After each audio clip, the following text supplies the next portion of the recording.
everybody, and welcome back to BK's Bullets. Today we're going to talk about Marvel Boy from Grant Morrison and J.d Jones.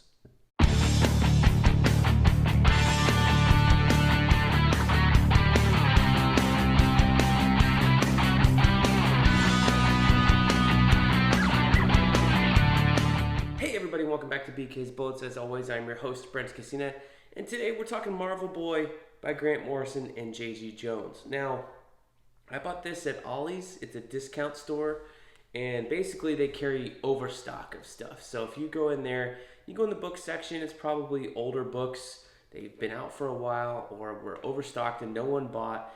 And most of the graphic novels, I feel like, are on that wavelength or whatever. So this Marvel Boy trade only cost me $4.99, and thank God, because it was a unreadable piece of shit.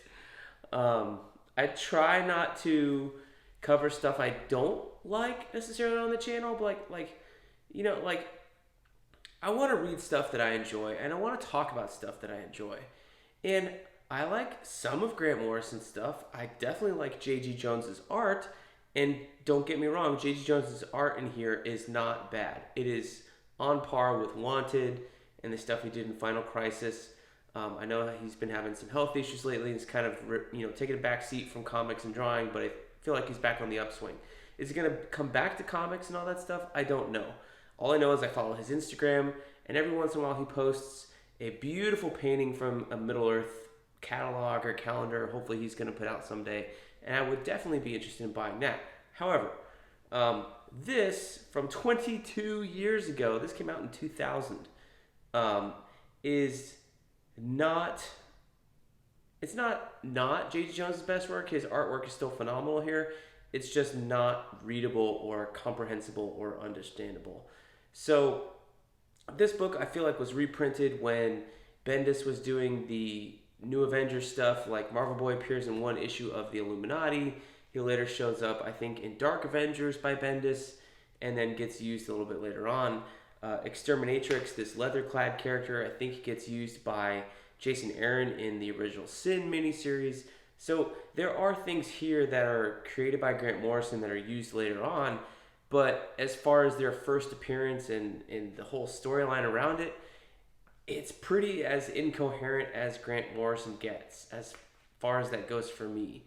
I like straightforward Grant Morrison. This is like, I need to take acid to understand it, Grant Morrison. I've never read The Invisibles, but I imagine that this is what reading The Invisibles feels like.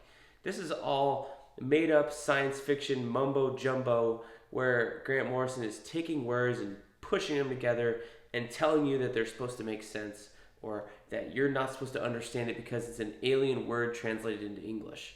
I hate writing like that.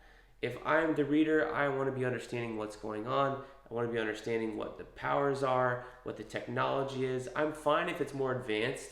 At least just don't call it something stupid just to make me feel dumb.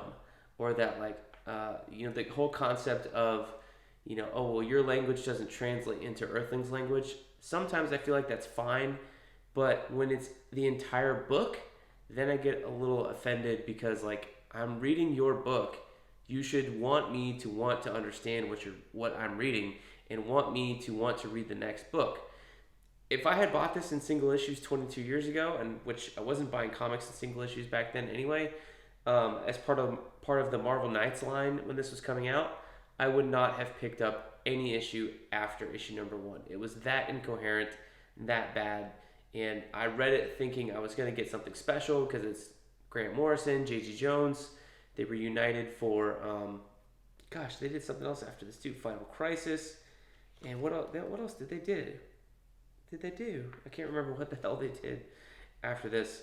But, this was just so disappointing. And it's unclear also whether it takes place in the Marvel Universe or not. There is references to the Fantastic Four. The King Midas, or Dr. Midas in here, is like a golden Iron Man Mark I suit guy.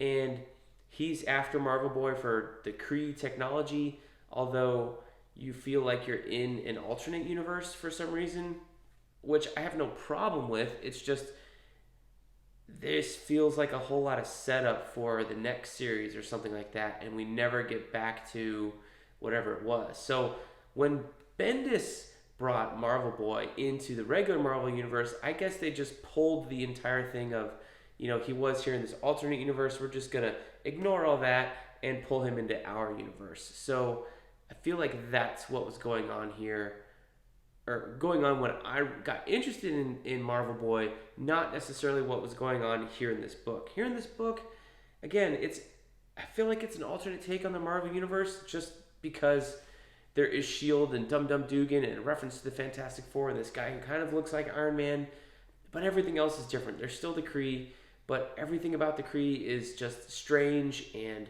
weird and just like super alien, and doesn't really align with the Kree that you might know from the Marvel Universe. So if you're a Marvel Universe fan, is there anything to latch on to here in this Marvel Boy book? No, absolutely not. Yes, there's a supreme intelligence in here. Yes, they do call him Kree, but, are there other forms of Captain America, these guys? Sure. Is there a weird girl in leather running around? Sure. Is Dr. Midas running around trying to kill Marvel Boy? Yeah, he kind of looks like Iron Man in the Mark I suit made of gold in a trench coat. Why? He's just evil and wants to take over the technology, okay? He turns into something that resembles the Thing after that. Okay, what is the point?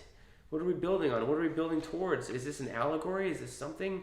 The most interesting issue in here, and I think maybe the only one actually worth reading, is the third issue where Marvel Boy goes up against this super corporation, Hexus 1. And that's kind of a commentary on corporations at the time. It's way more prevalent now as corporations have even gotten bigger and more gigantic and worse. But that's really the only issue that's worth reading in here. Everything else is just, it's incoherent to me. So I guess I should stop dumping on this book because it's not that fun to talk about. So if you like incoherent Grant Morrison, maybe you want to seek this out. I don't recommend that you do, but if you like that kind of stuff, maybe you should seek this out. Don't get me wrong, the J.d Jones'S Art here is really strong. It's great. Storytelling is on par. The action scenes are fun to watch, but because of the incoherentness of it all, the fact that you don't know what the goal is of your main character, other than he's mad that his crew died and that other people are hunting him, that's not enough to grab onto for 6 issues and make you want to read more or make you invested in the character. All that stuff just feels superficial in order for Grant Morrison to just, drop some acid and write whatever weird phrases he wants to in this book. So for that reason, I'm going to give this a thumbs down. I cannot recommend this to anybody other than to flip through it for the art, honestly. So I feel like Marvel Boy became a much more interesting character when Bendis pulled him into the main 616 universe and had him interacting with the regular versions of the Marvel characters as opposed to whatever the hell he's doing here. It does kind of end on a cliffhanger. It says coming soon, Marvel Boy 2001. I don't think we ever got that. As far as I know, they only did these 6 issues. And it's clear that at the time, this was still incoherent, that it did not do well enough to merit any more issues after this. So I guess we'll chop this up to a weird comics failed experiment. And that's all I'll have to say. So let me know if you're a fan of this Marvel Boy run. What am I missing? What is the point? Let me know down below in the comments, and we'll see you guys next time in the Funny Pages.